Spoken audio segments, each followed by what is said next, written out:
calm down. You prayed and it's still looking like everything is the same, nothing is changing. This is not because God did not hear you. This is probably because you don't really know how prayer works. Prayer is not talking, prayer is not begging. Prayer is a spiritual system designed by God to produce results on earth. What is prayer according to the Bible? Prayer is not just communication. It is a legal asset. Genesis 1:26, God gave man dominion over the earth.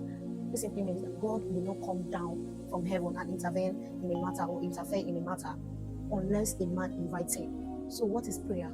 Prayer is giving God the permission to intervene in that situation. That's why in Ezekiel 22:30, God said, I looked for a man to stand in the gap, but I found none.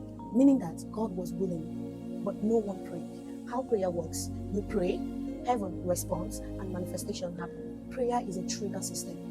Why some prayers don't work? Number one, no faith. In Hebrews 11:6, the Bible says, without faith, it is impossible to please God. If you pray but don't believe, I'm sorry, it's just noise. 2, wrong motive. James 4:3 said, you asked and you did not receive. That's because you pray amiss. Not every prayer is answered.